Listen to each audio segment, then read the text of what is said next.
Support comes from the Missouri Forest Products Association, saluting Earth Day on April 22nd with an ongoing commitment to help offset carbon emissions with sustainable harvesting of Missouri forests. Details at choosewood.com. This is St. Louis on the Air from St. Louis Public Radio. I'm Elaine Cha. To watch how he's delivering, how his body language changes, how the tonation of his voice changes as he's telling his story.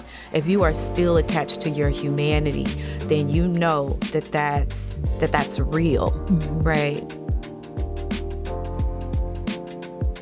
I actually got to meet a different version of myself.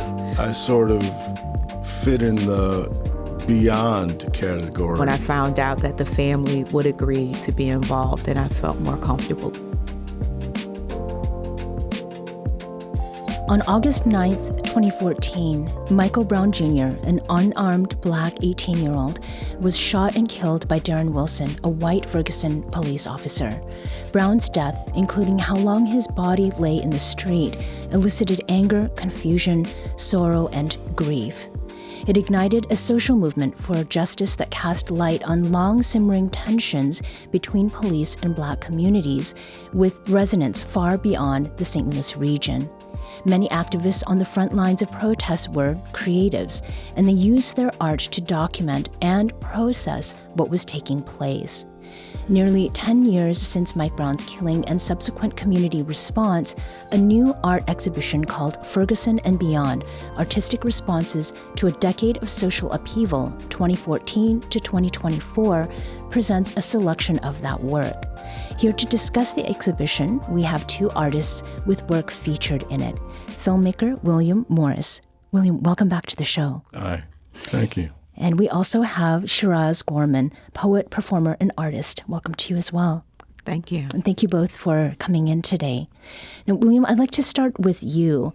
I understand that you were the first artist to sign on for this exhibition. When I spoke with curator Terry Riley, she had mentioned that. When was it that you decided that you would want to participate? As soon as she informed me that it was an idea. So before things really got off the ground. Mm-hmm. And about how long ago was that? It seems as though it might have been a couple months. Mm-hmm. Okay, so relatively recently. Yeah. And why is it that you decided that this is something you wanted to be part of? Primarily, I was interested in exhibiting some work that previously hadn't been seen. Mm-hmm. And to be honest, I hadn't considered the enormity of the exhibition in terms of its importance to the public. Yeah. What do you mean by that? I mean, it's huge. Mm-hmm. It's a marker for the events that occurred 10 years ago, and the community really turned out to support it. Mm-hmm. Had you seen anything akin to that in the years prior? I have not. Mm-hmm. Now, Shiraz, you also contributed to this exhibition. When and how did you come to the decision to be part of it? When Terry reached out to me, the curator, she had let me know that a fellow poet by the name of Chris Parr, who I had known from, an event that he used to put on called Chance Operations, who's also one of her colleagues at Webster, had given her my book and said, you need to read this writer's work in regards to, putting on this exhibition, namely the poem, We Better Pull This Wire Now, which is directly related to the events. And I had to have a long talk with Terry because I was very concerned about what this would open up not only for me, but for the community. Sure. And what was the intention behind putting on a show like this? Because in the aftermath of Michael Brown Jr. Being murdered, there were people like Frida Wheaton who organized at the time. It was called, I believe it was, and I'm sorry if I'm forgetting the correct title, but it was a coalition of Black galleries that started to gather art and put on like these shows that were only 1 or 2 days or a weekend of art that was happening because there was so much art being created. So just looking at that and then saying, okay, we're getting ready to revisit, hands down, what was one of the most traumatic events for the region. And how do I feel about this? And I had to settle into myself with the fact that if we're not going to address trauma and healing, and if the family isn't involved, I would not be involved. And then when I found out that the family would agree to be involved, then I felt more comfortable in participating. The event happened, and as I use this term, it's very sterile. And it was something that affected so many people very profoundly. The way that this all has come together and the different kinds of art that are represented, not only made by people who are local, but also located across the country. There was response to not only Mike Brown's killing, but also the protests that came thereafter that went all across the world. With this exhibit, you now all have been able to experience it together as artists because the opening just happened on Friday. William, how did you feel being in that space and seeing what was happening? There was some discussion about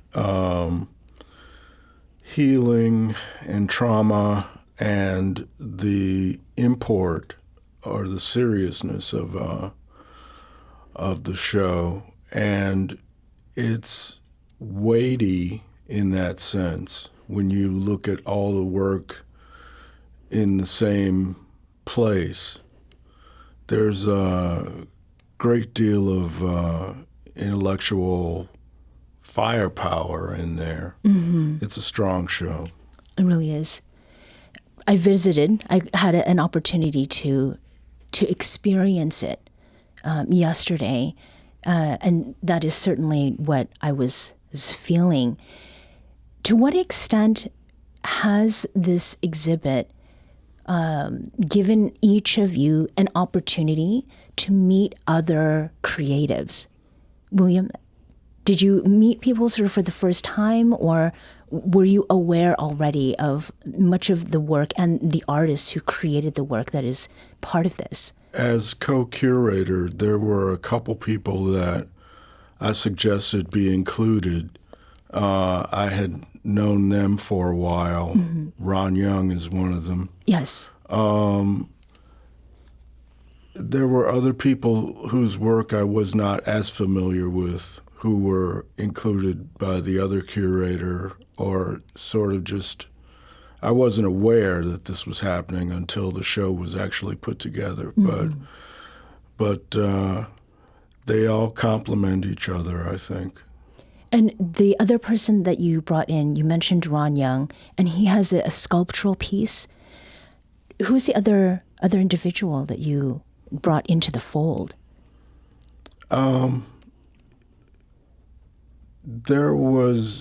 There were a couple names that were tossed around in the pre-production of the show that didn't make it in. There were some people suggested by Terry that like John Henry from Brooklyn, and I was completely with that, totally behind that choice. And he is a photographer. Yes. It's one of the first pieces that you see when you go in. And something that struck me as someone who's not from St. Louis and that I got wrong was that each of those pieces, and it's the Pietà, his versions of them, that among the photos that are exhibited, it looked like they could all be St. Louis, and they in fact were not.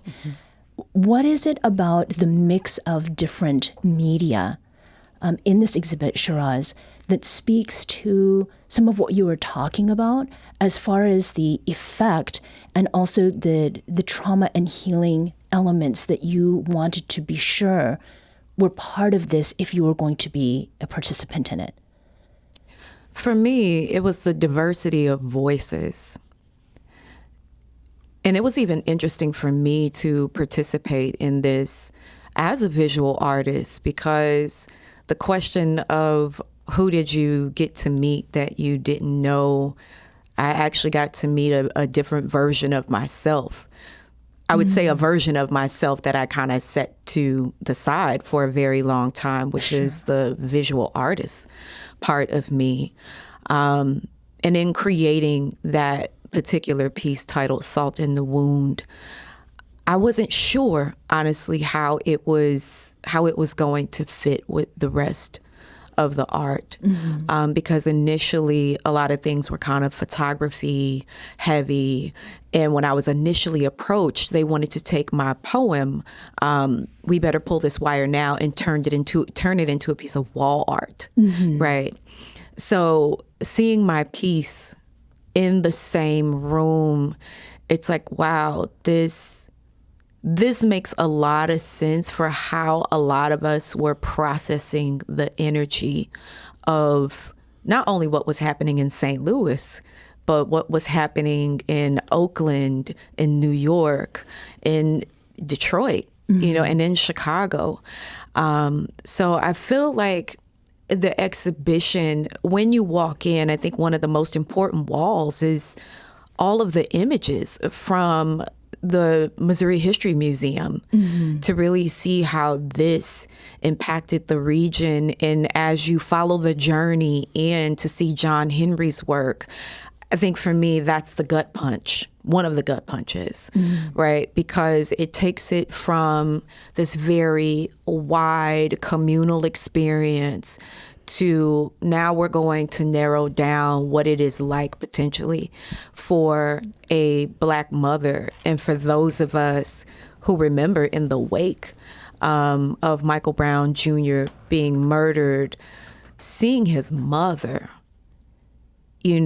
just wail uncontrollably and talk about how hard it was to raise a young Black boy and to get him to graduation, and then for this to be the result. And so I think that John Henry's work is a really beautiful level set to situate us, in the humanity of his mother and what she lost. And then, as you come in to see Damon Davis's work, just the hands. So we for me, the exhibition is kind of like this wider angle, then we narrow, then we go wide again with the hands.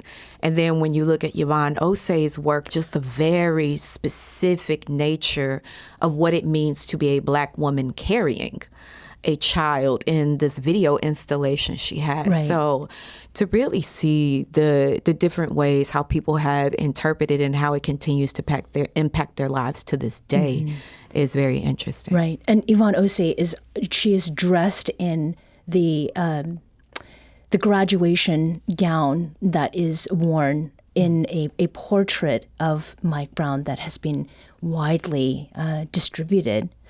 We're speaking today with artist Shiraz Gorman and filmmaker William Morris about a new exhibit that is up at Webster University.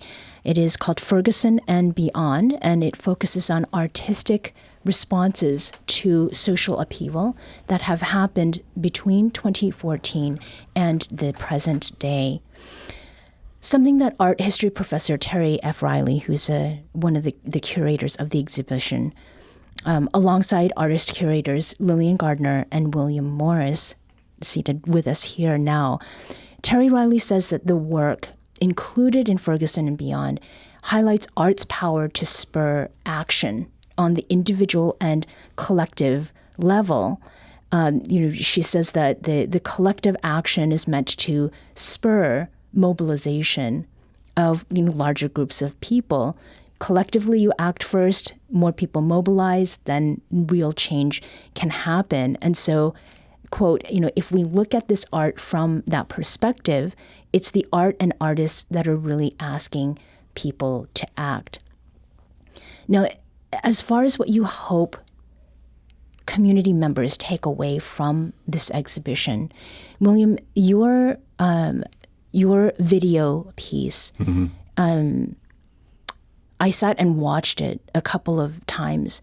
There's music, Rage Against the Machine, right? But it is a live version. There's just so many different layers kind of going on there. I know that part of that is based on a project that you had done before, or is it wholly the video that was in an earlier exhibit in town? The protest project, yes, which is the piece you're referring to, was initially shown at Bruno David Gallery in 2020. I was like Shiraz in that I wasn't sure exactly how these pieces would fit in the show, but I sort of fit in the beyond category. Yes. Everything that's happened since Michael Brown's death. And the name of the band was called Brass Against. Yes. And how did you come to choose that music and that video? Was it created specifically for the work that you did? It was not. I do a lot of mashup work. That means media that is repurposed according to what it is I want to convey. Shiraz, for you, you were not only contributing the visual art that you talked about, sort of returning to something that you did before, but I understand you also brought in some other poets. And one of the other poets whose work is featured is Danny Boyd. Mm-hmm. And there's a connection to St. Louis Public Radio in that the video of his performance comes from the 5 years later event that I was at also and saw you and Danny there. What is it that you think the spoken part of this art, what does it do to drive home what the underlying sort of message is of this exhibition? That real people go through these experiences. It's one thing to experience a visual art piece that is flat, that captures a moment in time. But it's another to see that particular video of Danny primarily giving a testimony about what it means to be a young Black man from Ferguson and how he's had to navigate this journey his whole life and the conversation around safety that happened within his internal, his family dynamic. And then to have this experience that people can easily say, I don't believe that, right? Because it then takes this lived experience and you have to be confronted with that. Now, don't get me wrong, like John Henry's work is a confrontation, right, when you see it. However, I believe if you are still attached to your humanity, you cannot help but look at Danny's piece and to watch how he's delivering, how his body language changes, how the tonation of his voice changes as he's telling his story. If you are still attached to your humanity, then you know that that's real, right?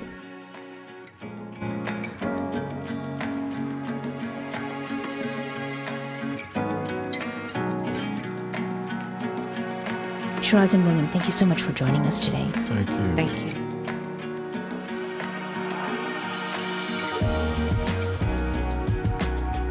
This episode was produced by Roche Hemmings. Audio engineering and podcast design by Aaron Dorr.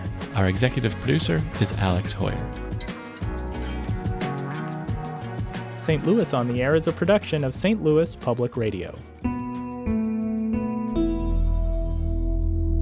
Understanding starts here. St. Louis on the Air proudly supports local artists by using music from Life Creative Group.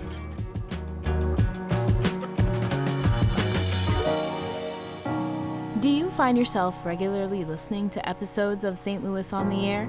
Suggest us to a friend you think might enjoy our conversations, and leave us a review and rating on Apple Podcasts on the App Store. It's the simplest way to help people discover our show. Thank you. If you listen to St. Louis on the Air on Google Podcasts, you may have heard that Google will soon discontinue their podcasting app. So we want to encourage you to find our show in other places. You can listen on the St. Louis Public Radio app. We're also on platforms like Apple, Spotify, and wherever you can get podcasts. It doesn't matter where you find your favorite St. Louis Public Radio shows, just that you do. Thanks for listening. St. Louis Public Radio is a member-supported service of the University of Missouri St. Louis.